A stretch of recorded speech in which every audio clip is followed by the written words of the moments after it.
Hello, my name is Roxanne Miller and I will be discussing a movement analysis for the deadlift exercise. Two variations will be discussed. These include the conventional and sumo styles. The deadlift exercise is often associated with powerlifting competitions, being one of the three exercises performed. This exercise is often also utilized in resistance training programs, both in a generalized public setting and competitive team sports. There are also links to rehabilitation programs for ACL injuries. Deadlifts can be incorporated into strength and conditioning regimes as they strengthen knee, hip, and trunk extensors, making this a key exercise for team-based sports that place a high demand on these muscles. There has been little research into the rehabilitation of ACL injuries, as this is only a hypothesized theory. When discussing the deadlifts, there are several variations. However, there will only be two discussed within this presentation. These include the conventional and sumo styles. There are differences between the two lifts, mainly in regards to stance, grip, forces applied to the certain musculature and joints. There is much debate over the mechanics between the two lifts and which is more beneficial for lifting maximal loads.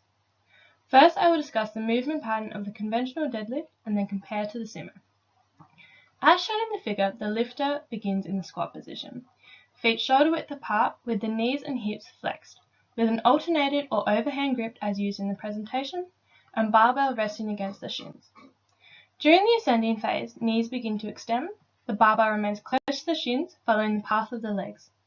Shoulders rise before hips, followed by hip extension, and the shoulders are thrust back to achieve triple extension, with the bar resting in line with the pelvis.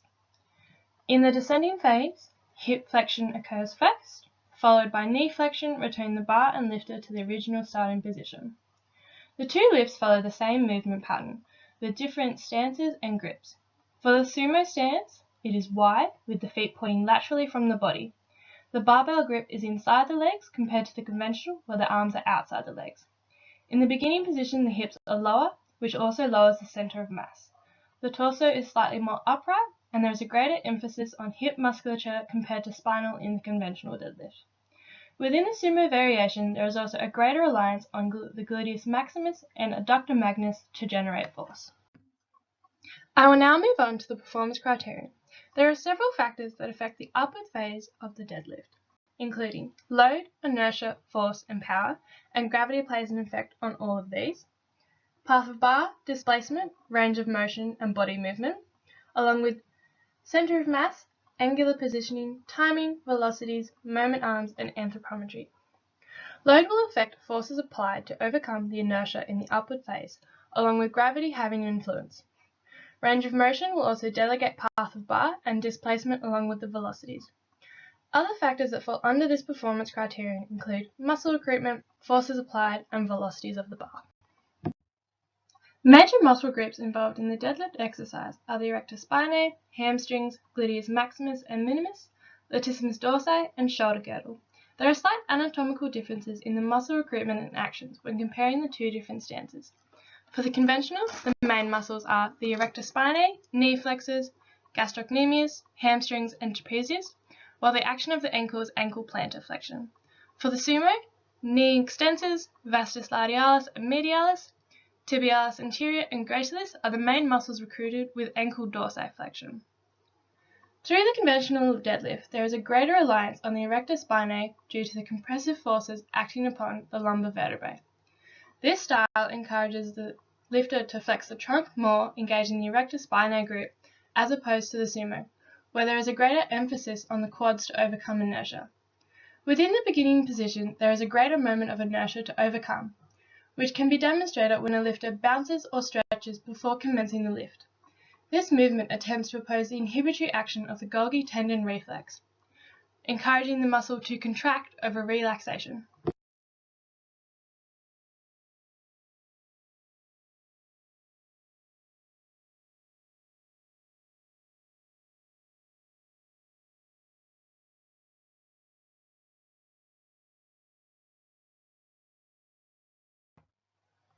The deadlift exercise is split into three sections: lift off, knee passing, and lift completion. The sticking point found within the two styles is from knee passing, where the bar begins to deaccelerate. There are two peak velocities, the first one from barbell lift off to knee passing, and secondly from knee passing to lift completion where maximal force is applied.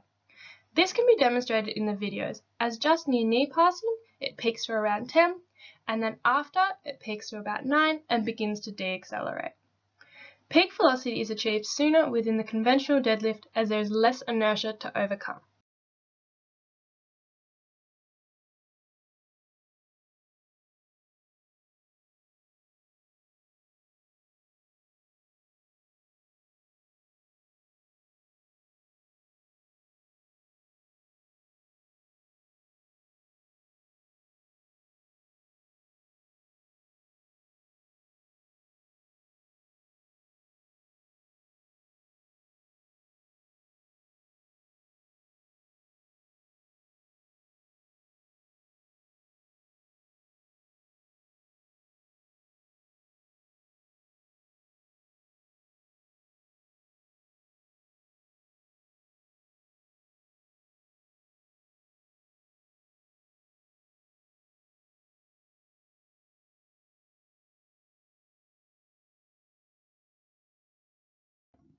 Observation of the subject's form highlights good technical points found within both lifts, including the starting position, as the chest is up and barbell is resting against the shins.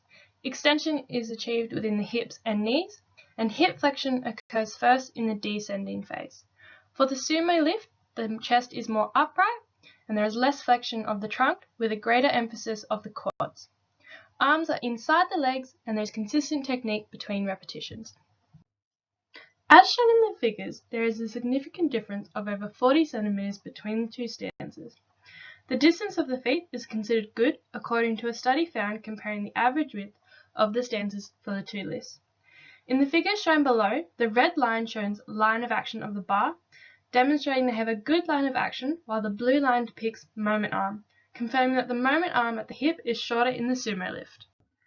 When looking at average statistics, the knee angle is between 80 to 100 degrees, and when looking at the conventional, it's 97, while the sumo is 102. This depicts that the subject has reasonable starting angles for the knees. Torso angles are 42 and 60, while the back angles are 24 and 90.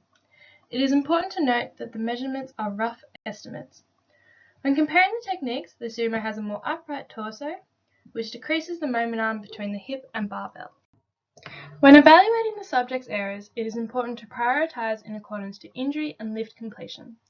For the conventional lift, the yellow line in the first figure depicts the subject's line to ground, demonstrating that they are too far forward. The idealistic line to ground is shown in red. The bottom figure depicts the subject's lift completion, demonstrating that they need to retract the shoulders more in order to achieve tibial extension, as shown in the figure alongside. Path of the bar, as shown in figure 2, demonstrates the bar remains straight and then curves in at the last minute. This is, however, common and can be contributed to poor lower back musculature. For the sumo lift, the subject's torso needs to be more upright, as depicted in figure 4 from a frontal view. For successful lift completion, the hips need to be more open, and this is due to lack of hip musculature. To ensure correct stance, the feet and knees need to be more laterally rotated, with the shank vertical and thighs horizontal for correct positioning. Finally, the intervention phase. First, there will be an instruction component where the errors will be identified to the subject. The subject will then be exposed to the correct technique through a physical demonstration and provided with verbal cues. For the conventional, they will be noted about line to ground, as they are too far forward over the bar. Secondly, they will be instructed to thrust shoulders back to ensure lift completion.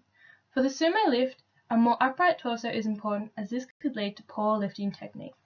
Verbal cues would include reduced flexion at the hips, keeping the chest up and open, looking ahead, opening of the hips, and lateral positioning of the knees and feet to ensure correct stance for lift completion. The subject will also self-evaluate their own performance. Now moving on to the intervention.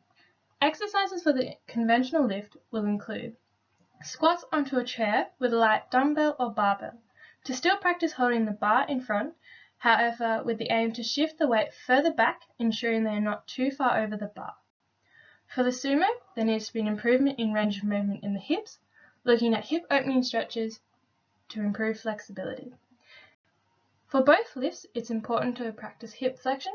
This can be done with a broomstick or pipe, held flat against the back, Hip flexion will occur, slowly going down, ensuring that there is no curvature in the spine.